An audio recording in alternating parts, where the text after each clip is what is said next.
Assalamu alaikum and welcome to AIJ Navigator podcast. I am your host Shahida Haji, and today we will explore how artificial intelligence, geospatial innovation, and sustainable leaderships are shaping the world and more responsible and smarter world.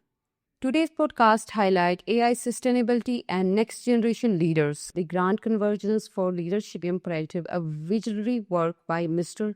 Asif Kabani, MBA global leader and pioneer in AI sustainability and development. Representing Mr. Kabani today, Mr. Umar Sayed, serving as a Deputy Treasurer and Chief Financial Officer at the University of Agriculture, Faisalabad, a financial strategist and sustainability expert with over 15 years of leadership experience. Thank you, Mr. Umar, for joining us in our today podcast. I hope you are doing well. शुरू करते हैं हम अपने आपकी personal और professional और educational journey से कि आपने अपनी एजुकेशन कहाँ से हासिल किया और आपकी डिग्रीज किस डोमेन में है और आज आप कहाँ पे ख़ुद को देख रहे हैं, आपकी प्रोफेशनल कैरियर कैसे रही और आज तक का आपको जो जर्नी है वो कैसा रहा. तो लुकिंग फॉरवर्ड कि आप हमें थोड़ी अपने बारे में बता दीजिएगा प्लीज़. बहुत शुक्रिया जी. सबसे पहले तो मैं आपके इदारे का यही नेविगेटर्स का बहुत शुक्रगुजार हूँ कि उन्होंने मुझे दावत दी, मिस्टर कबानी साहब का भी कि उन्होंने मुझे रिकमेंड किया उनकी बुक के हवाले से और आपके साथ इंटरेक्ट करने के लिए, पॉडकास्ट करने के लिए. मुझे बहुत अच्छा लगा कि पाकिस्तान में ऐसी स्टार्टअप भी हैं जो मुल्क की बेहतरी के लिए और एआई में और सस्टेनेबिलिटी में काम कर. Very good step. Thank you sir.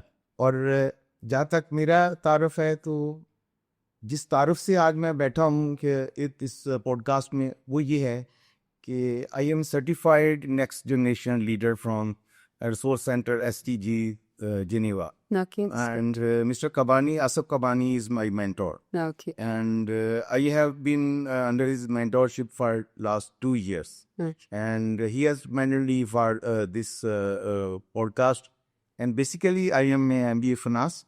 And I am the ex-trader and CFO of the University of Agriculture, Faisalabad. I am the registrar of the University of Agriculture, a big university, top-ranked agriculture university in Pakistan.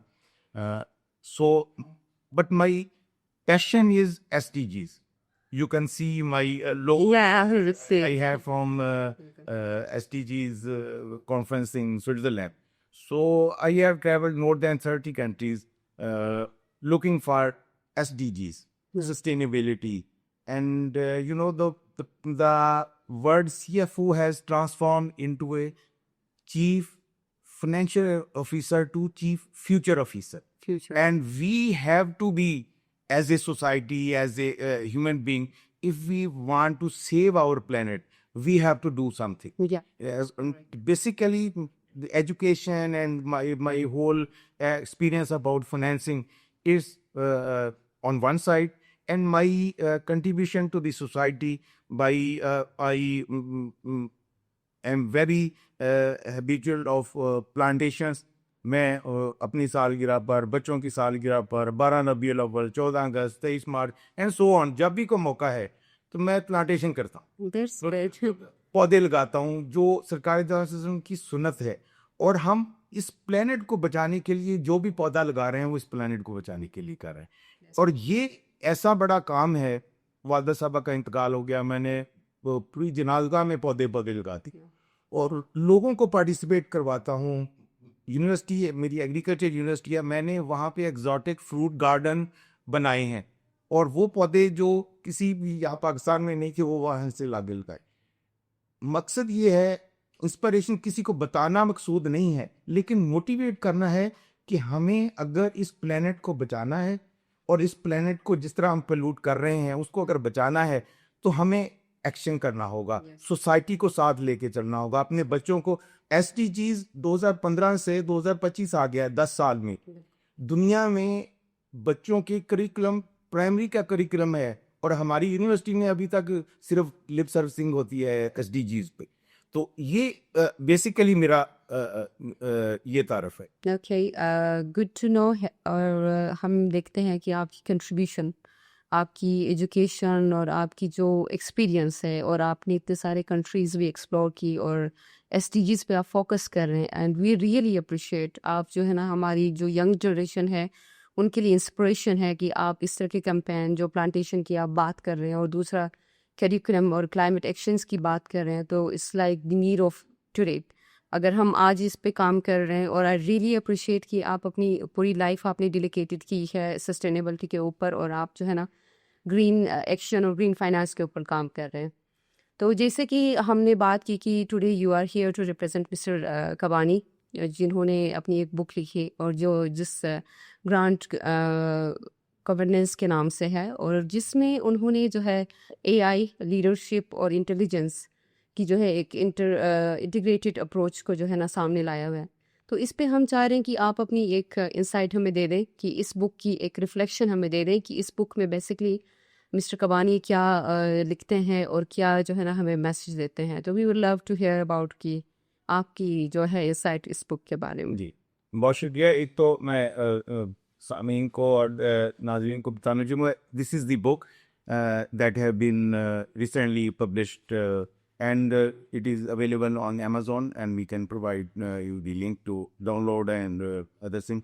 So but basically today's in a disruptive world, we can see that AI, sustainability and next generation leaders is the need of the hour, and these three are interacting with the each other to go forward.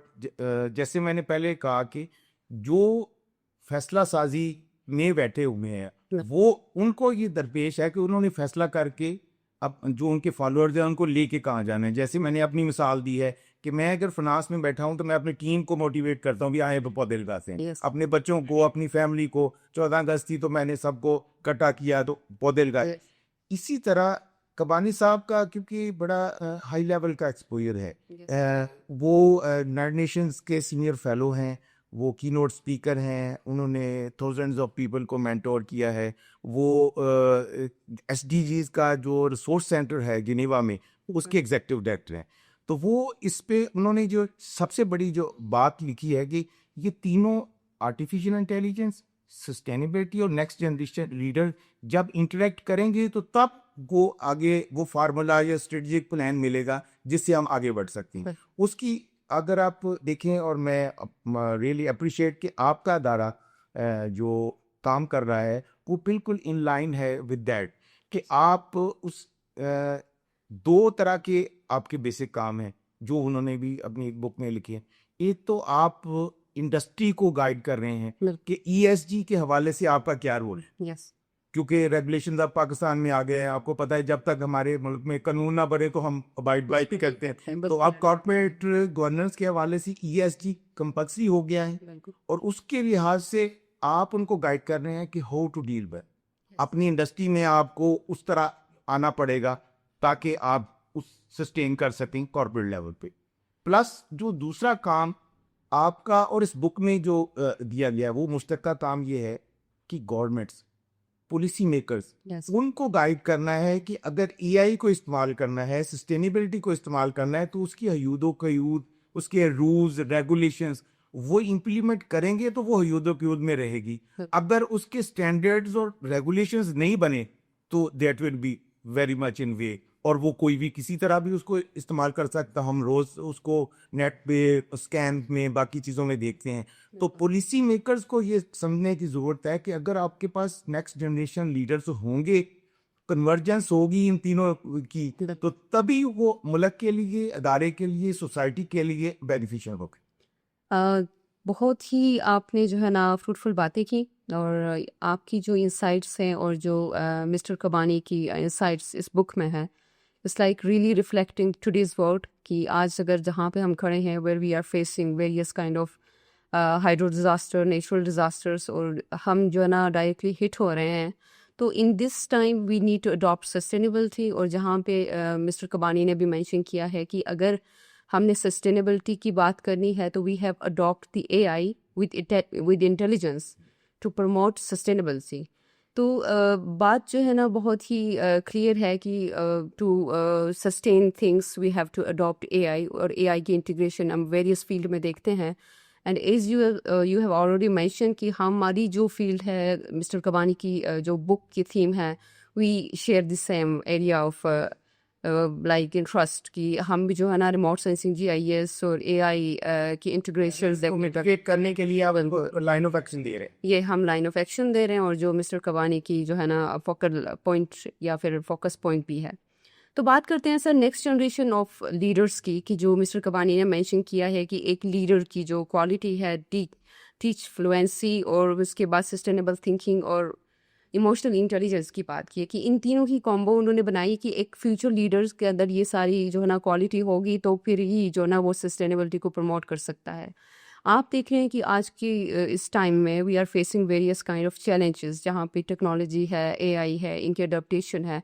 तो आप क्या समझते हैं कि इस complex time में, इस like दौर भागम दौड़ में, हम इस चीज़ को कैसे अडॉप्ट कर सकते हैं अकॉर्डिंग टू मिस्टर कबानी, की वो क्या कहते हैं कि एक लीडर ये 3 क्वालिटीज़ को कैसे अडॉप्ट कर सकता है?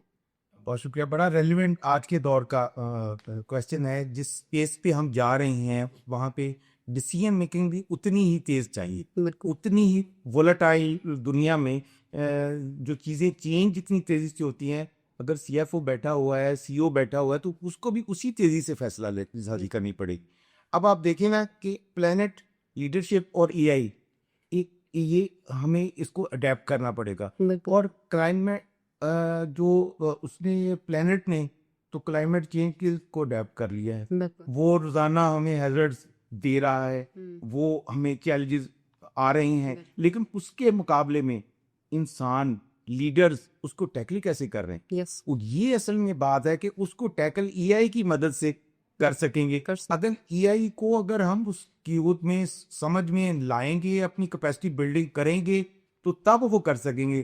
तो मैन बिहाइंड द मशीन, अगर हम ये पॉडकास्ट कर रहे हैं तो वो मैं और आप बात कर रहे हैं, लेकिन उसके पीछे पूरा पैराफेरेलिया है जो उसको रन कर रहा है। जो कैमरे हैं या बाकी चीजें हैं वो खुद नहीं चल रही हैं। हम तो लीडर जब तैयार होगा और उसके पास क्या क्वालिटी होगी, उस क्वालिटी को उन्होंने जो 3 उसकी कैटेगरीज बयान की हैं, उसमें पर्टिकुलरली उस लीडर में टेक्नोलॉजी फ्लुएंसी होनी चाहिए। बिल्कुल। और टेक्नोलॉजी फ्लुएंसी उसके साथ साथ वो चलेगी कि वो स्ट्रेटेजिक डिसीजन मेकिंग कैसे करता है। बिल्कुल। और अगली बात अगर आप देखेंगे कि उसकी बात सस्टेनेबिलिटी थिंकिंग की होनी चाहिए। आज मैंने काम किया और ख़त्म कर दिया।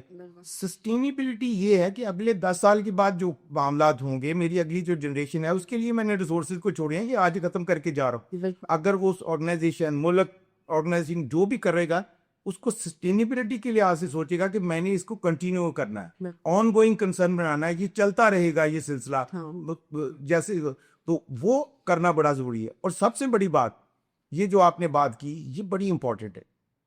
टेक्नोलॉजी आ गई है, मशीनरी आ गई है, सब कुछ आ गया है। हम यूनिवर्सिटियों में science, math, computer science, emotions कहाँ चले गए हैं हमारे। बिल्कुल। जब तक आप नगमा, मौसीकी, फलसफा वो नहीं पढ़ाएंगे तो इमोशन कहाँ से आएंगे। सिर्फ मैं अपने मुनाफा देखने के लिए कि ये मेरे लिए ये ऐसा काफी है, इसकी बजाय सोसाइटी को देखना पड़े, सोसाइटी में से क्या एक्सपेक्ट कर रही है। इमोशनल इंटेलिजेंस, अगर आपके लोगों के जो जज्बात को ख्याल रखे बार फैसला करते जाएंगे, सिर्फ आपका अपना प्रॉफिट सबसे, उसकी बजाय अगर आप सोसाइटी के लिए बेहतर करना शुरू कर देंगे। आमतौर पे बात होती है एम्पैथी की और सिंपैथी की, तो वो सिंपैथी तो हम हर किसी के साथ कर सकते हैं। मैं अक्सर ये मिसाल दिया करता हूँ, और मैं हमारे बरसी पाको हिंद के सबसे बड़े फनकार दिलीप कुमार साहब, उन्होंने कहा जी कि एक्टिंग क्या है। उन्होंने कहा जी एक ये है कि आपकी किसी की वालदा वालिद फौत हो गए हैं तो आप उसके साथ ताज़ियत करने जाते हैं, वो सिंपैथी है। उनका बाप, उनकी माँ फौत हुई है, आप उनके साथ सिंपैथी कर लें। लेकिन एक्टिंग ये है, एम्पैथी ये है कि ये जो औरत गिरी पड़ी है ये मेरी माँ है, और मेरी माँ अगर मर गई हो तो मेरे इमोशंस क्या होंगे। बिल्कुल। आप अपने आप को उस जगह पे रख के देखें कि आप सोसाइटी के लिए क्या कर रहे हैं। बिल्कुल। एम्पैथी आप दे रहे हैं कि आप अपने अपने जो मफादात है उनको तरजीह दे रहे हैं। तो जब तक वो इमोशनल इंटेलिजेंस आपके अंदर नहीं आएगी, सोसाइटी को कोई फायदा नहीं है आपके पेपर्स का, आपके चीज़ों का, आपकी इनोवेशंस का, अगर सोसाइटी पे उसका इम्पैक्ट नहीं। आज माजरत के साथ आज के दौर में हम देखते हैं कि टीचर्स के, फैकल्टी के, लोगों के इम्पैक्ट फैक्टर बहुत बड़े बड़े हैं, लेकिन इम्पैक्ट असल वही टीचर का है, रिसर्चर का है, जो सोसाइटी को चेंज करता है। बिल्कुल। सोसाइटी जब चेंज होती है, हम डिग्रियां करके, पेपर रख के, पीएचडी एमफिल करके, अगर तो हम चीज़ें अपने रैक में रख दें तो फिर कोई फ़ायदा नहीं है। बिल्कुल। लेकिन अगर हम अपने किसान तक, अपने लोगों तक पहुंचाएंगे और उनको उसका बेनिफिट होगा, तो तब हमारी उस एफर्ट का नतीजा निकलेगा। तो आज के दौर में लीडर के पास ये टेक्नोलॉजिकल फ्लुएंसी भी होनी चाहिए, इमोशनल इंटेलिजेंस भी होनी चाहिए, और साथ ही साथ उसमें सस्टेनेबिलिटी की थिंकिंग भी होनी चाहिए। ये कबानी साहब का कहना। ये बहुत अच्छी बात है सर, और आई रियली एडमायर कि जो उन्होंने लिखा है, जो उन्होंने बताया है, तो ये जो है ना दिल को छूने वाली बातें हैं जो आप उनको एक्सप्लेन कर रहे हैं। तो अगर मैं एग्जांपल यहाँ पे इमोशनल इंटेलिजेंस पे कोट ना करूँ तो शायद नाइंसाफ़ी हो। Is our honour CEO mister Asim Javed, उनसे आपकी मुलाकात तो नहीं हुई, लेकिन उनकी अगर मैं एग्जांपल कोट यहाँ पे last night I have contacted. ठीक है, तो उनकी अगर अप्रोच हम देखें तो उनमें सस्टेनेबिलिटी का भी है, कि जो कि अभी हम सारे फ्रेशर्स हैं, like we are some of seniors जिनके पास 5 to 7 year एक्सपीरियंस है। Rest of the employees, we have 50 employees out here in house, तो यहाँ पे हमारी फ्रेश ग्रेजुएट्स हैं। And he has invested huge like investment in Pakistan, and he is just concerned about sustainability with emotional intelligence. अब यहाँ पे वो सिर्फ ये नहीं देख रहे हैं कि मेरा फ़ायदा क्या होगा, he is just looking forward कि मेरे साथ जो लोग जुड़ रहे हैं उनकी फ्यूचर का क्या होगा। सो इस तरह के लोगों का मिलना भी इस दुनिया में जो है ना it's rare, and I am really like इस बुक से भी मैं बहुत एडमायर होंगी। I would love to read this book, although मैंने नहीं पढ़ा, लेकिन I will go for it and I will study it and I will adopt, क्योंकि ये बहुत ज़रूरी है इस टाइम पे जो है ना इस तरह की चीज़ों को अडॉप्ट करना, where we are like we have multiple options. AI तो हम एक कमांड देते हैं, प्रॉम्प्ट देते हैं, और फिर दूसरी बात हमारे पास ये आती है कि we just ignore the emotion intelligence and sustainability, तो बहुत दूर की बातें हैं। लेकिन इन दिस एरा और द अपकमिंग जो जनरेशन हमारी फ्यूचर के लीडर्स हैं, we need to consider this all things, इन तीनों चीज़ों को अडॉप्ट करने की बहुत ज़रूरत है। और थैंक यू सो मच, आपने इतनी अच्छी बातें हमें बता दी, और हमने बहुत कुछ आपकी इस शोर ऐसे करना चाहता है। आसिम साहब से 2 दिन पहले मेरी मैसेजिंग पे बात हुई, वो सऊदीया में थे, और बहुत ही अच्छा इंटरेक्शन हुआ। आई एम लुकिंग फॉरवर्ड उनके साथ मीटिंग करें। माशरे में कुछ लोग प्रोएक्टिव होते हैं, बिल्कुल। कुछ फॉलोअर्स होते हैं, yes. and he is one of them, that he proactively instituted this institute and this organization, and looking forward to young generation. Yes. They will mentor them, and hopefully we will be suggesting some more measures for your organization from Mr. Kabani, so we will be creating next generation. या इंशाल्लाह इंशाल्लाह। बहुत ही अच्छी किताब, और आप जिस तरह से बयान कर रहे हैं और वो भी उससे अच्छी तरह से आप चीज़ों को एक्सप्लेन कर रहे हैं। अब बात हम करते हैं एआई और जियो इंटेलिजेंस की, जो कि मिस्टर कबानी ने अपने बुक में मेंशन की हुई है, और हम भी सेम थीमेटिक एरिया शेयर कर रहे हैं। तो I would love to know कि मिस्टर कबानी क्या कहते हैं कि जियो इंटेलिजेंस और एआई की जो है ना हमारी ज़िंदगी में कितनी इसकी इम्पोर्टेंस है, और इस तरह इसको ऐसी कौन सी जो मैकेनिज़्म या टेक्निक्स उन्होंने बताए जो कि हम अडॉप्ट कर सकते हैं as we are the geo researchers, और हम इस फील्ड में जो है बड़ी पैशनेट तरीके से काम कर रहे हैं। It's been like 5 to 6 year I'm in this field, or I love to like adopt the new trends with like modern trends, और जो आजकल की हमारी ESG का कॉन्सेप्ट चल रहा है, और सस्टेनेबिलिटी की हम बात कर रहे हैं, और अडेप्टेशन की बात कर रहे हैं। तो लुकिंग फॉरवर्ड कि एआई और जियो इंटेलिजेंस की क्या इंसाइट्स हैं मिस्टर कबानी की, तो would love to hear from you. बहुत शुक्रिया। देखिए, हम बात करते हैं कि एआई और सस्टेनेबल डेवलपमेंट गोल्स को हम कैसे अचीव कर सकते हैं, उनमें कैसे जियो फेंसिंग और बाकी चीज़ें जितनी भी आप कर रहे हैं, ये आपकी जो फर्म का अब देखें 2015 में अडॉप्ट हुआ ये SDGs का फार्मूला। 15 साल थे, उसमें से 10 साल गुजर चुके हैं, और 10 साल में अभी भी due to lack of funds, lack of interest of the governments, हम वहीं खड़े हैं। सम बट कुछ हुई है, लेकिन हम 193 में मुल्कों में हमारा जो नंबर है प्रोग्रेस का वो 166 है पाकिस्तान, तो बाकी भी कर रहे हैं। लेकिन अब हमें जो टूल अवेलेबल है उसको यूज करके हम SDGs को एक्सेलरेट कैसे कर सकते हैं। Yes. We have left only 5 years with us Yes. and we have a strong tool of AI with us. और अब उसको हम इस्तेमाल करें और कैसे उसके रिजल्ट के, इस पे कबानी साहब ने बड़ी डिटेल के साथ गुफ्तगू की है। उनका कहना है कि जैसे आपकी फर्म जो क्लाइमेट रेजिलियंस पे बात कर रही है, बिल्कुल। जो प्रिडिक्टिव मॉडल्स दे रही है, उसकी बेस पे सोसाइटी उस डायरेक्शन में प्रॉपर फैसला साजी कर ले। जब वो फैसला साजी करेगी तो उस रिस्क को, उस हैजर्ड को टाइमली वो मिटिगेट कर लेंगे। वो आप एक सोसाइटी के लिए उनको बता रहे हैं कि ये खतरा आने वाला है और इस खतरे के ये जो नताइज होंगे, आप ये स्टेप ले लें तो आप बच जाएंगे। तो वो AI की बेस पे जो आप अपना डेटा देंगे, एनालिसिस करेंगे, वो उन पुलिसी साजों के लिए है जिन्होंने ये फैसला करना है कि हमने उस डिस्कोर्स हैजर्ड को कैसे मिटिगेट करना है। ये अगली बात, रिसोर्सेज आपके पास कितने हैं। रिसोर्सेज को उड़ाया भी जा सकता है, रिसोर्सेज को बचा के भी रखा जा सकता है, लेकिन उसका ऑप्टिमाइज यूटिलाइजेशन है वो AI की बेस पे होगा। हम प्रायोरिटाइज करेंगे कि हमारी प्रायोरिटी क्या है, कौन सी जगह पे हमें लगाना है, कहाँ पे बचाना है और कहाँ पे इसका बेस्ट रिजल्ट है। जब हम उसकी बेस्ट यूटिलाइजेशन करनी शुरू कर देंगे और AI हमें बताता है कि आपकी बेस्ट यूटिलाइजेशन क्या है, तो वो आपके लिए प्लॉजिबल हो जाता है।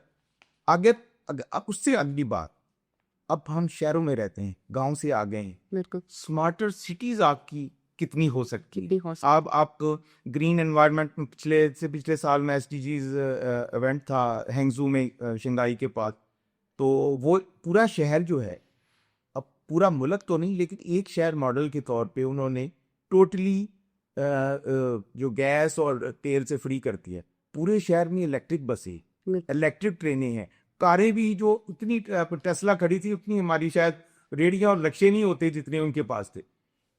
कर सकते हैं अगर आप अपने अर्बन की प्लानिंग करें, आप देखें कि वेस्ट मैनेजमेंट कहाँ पे प्रॉपर हो सकती है, डिस्पोजल कहाँ पे होगा, बाकी चीज़ें कैसे होंगी।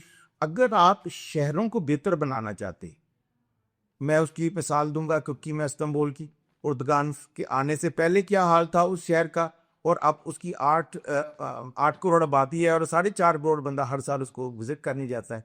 कुछ तो किया होगा ना उन्होंने इस्तांबुल को इतना खूबसूरत बनाया है कि वो तमाम दुनिया वहां पे सैर करने आती है। तो वो आप अगर स्मार्टर सिटी बना देंगे, अभी मैं पिछले साल COP29 में बाकू में था, वो बिल्कुल ही रशिया के नीचे मुल्क था, लेकिन विद इन 10 years उन्होंने बिगेस्ट डेस्टिनेशन बना दी है, लोग जाते हैं सैर करने। इसका मतलब है कि अगर आप स्मार्टर सिटीज बनाएंगे तो आप अट्रैक्ट कर सकते हैं। चाइना में ये मैंने मॉडल देखा कि वो मुल्क का मुकाबला नहीं करते टूरिज्म का, वो हर सिटी का मुकाबला कराते हैं। बीजिंग ने कितने विजिटर्स अट्रैक्ट किए, शंघाई ने कितने किए और ग्वांगजू ने कितने किए। तो इसका मतलब वो हर सिटी का अपना एक रोल होगा उसको स्मार्ट सिटी बनाने में, और वो हम कर सकते हैं। और सबसे अहम बात जो मैं कहना चाहूँगा जो इस बुक में है, इक्विटी एंड इंटेग्रिटी। डेटा की जब तक आपके पास इंटेग्रिटी साउंड नहीं है, जिस डेटा की बेस पे आप डिसीजन कर रहे हैं अगले 10 साल का, अगर उसकी इंटेग्रिटी, उसका मैप, उसकी कलेक्शन, उसकी बाइस है तो वो आपका डिसीजन ही गलत हो जाएगा। अगर आपके पास मुल्क की आबादी की प्रॉपर मर्दमशुमारी नहीं है तो आपका डिसीजन कैसे होगा। हमें कितने स्कूल चाहिए, कितने कॉलेजेस चाहिए, बच्चियों के लिए कितने चाहिए, बच्चों के लिए कितने चाहिए, रोड्स कितने चाहिए, university and so on which ground data की बेस के करेंगे ना। अगर वो डेटा ही हमारा खराब हुआ तो डिसीजन मेरी तो अल्टीमेटली खराब हो जाएगी। तो उसको जैसे हम AI में कहते हैं कि बाइस्ड ऑडिटिंग करेंगे और उसके डेटा को एनालाइज करेंगे तो फिर आपकी डिसीजन मेकिंग बेहतर होगी। तो ये वो पैरामीटर्स है जिनकी बेस पे हम SDGs को AI को इस्तेमाल करते हुए हम हासिल कर सकते। ओके सर, तो हम कुछ रैपिड फायर की क्वेश्चंस कर लेते हैं लास्ट में अपनी ऑडियंस के लिए। So we will go for 5 कुछ हम रैपिड क्वेश्चंस करेंगे, so you have to answer it very quick. Okay, ready. So first question is AI in one word. In my opinion, Yes. synthetic intellect. Great. Second question है, a book every leader should read. I will recommend this book, AI and Sustainability and Extinction by Asif Bubani. That will be a fantastic book. Okay, sir. Sustainability in business means. Responsible growth. Okay. One last message for the next generation. My last question, a bit longer, but थोड़ा सा अरबी में फरा कहते हैं शाख को, अच्छा, ठीक है. और हम आमतौर पे बात करते हैं कि फ्रोई इख्तलाफात हैं हमारे माशरे में. फरा कहते हैं शाख को. Okay. शाख जो होती है ना वो लचकदार होती है, और रेजिलियंस उसी का मतलब है. बिल्कुल. अगर मुआशरे में हमें लचक पैदा करनी है, हमें आगे बढ़ना है, तो हमें शाख बनना पड़ेगा. रेजिलियंस अपने अंदर पैदा करनी पड़ेगी, बर्दाश्त का जज्बा पैदा करने पड़ेगा, दूसरे का मौक़िफ़ सुनने की अब बर्दाश्त हमें जब पैदा हो जाएगी, then we will be next generation leaders. और ये सबसे बड़ी बात है कि मैं इसमें लास्ट की ये भी मैसेज देना चाहूँगा आसिफ कुबानी साहब की तरफ से. Sustainable development resource centre Geneva, उसमें नेक्स्ट जनरेशन लीडर्स की मेंटोरिंग होती है. उसमें आप जो मेरी ऑडियंस है, सुनने वाले हैं, आप लोगों को भी दावत है कि इसमें एनरोल हों. आपको इतना मज़ा आएगा और आपको इतनी नॉलेज हासिल होगा कि you will be the next generation leaders. I can provide the relevant links and I will be more than happy to coordinate with Asif Kumani. और मेरा लास्ट पे यही मैसेज है कि अगर हमें इस दुनिया को, इस प्लान को बचाना है, तो we have to act upon the SDGs sustainability with the collaboration of powerful AI tool. Yeah, thank you so much for your insights and आपने बहुत अच्छी तरह से जो है ना मिस्टर कबानी की मैसेज हम तक पहुंचाया, और होपफुली हम जो है ना इस बुक को पढ़ेंगे और we will adopt the things जो कि आजकल की नीड है. और thank you so much sir for having your time. आप इधर आए, इतनी दूर से ट्रैवल करके आए फैसलाबाद से. It's so nice of you, और आपकी जो कंट्रीब्यूशन है इस सोसाइटी के लिए, I really admire, really appreciate. हमें आपसे जो है ना बहुत सारी चीज़ें सीखने को मिली, और ये जो प्लांटेशन कैंपेन है इंशाल्लाह हम भी इसको अडॉप्ट करेंगे एज ए इंडिविजुअल जो आप एफर्ट्स दे रहे हैं. तो थैंक यू सो मच. बहुत शुक्रिया असलाद, और मैं उम्मीद करूंगा कि दोबारा भी आप मौका देंगे और मौजू पे जो मेरा रेलेवेंट है और आपका रेलेवेंट है. I will love to. Thank you so much. Thank you.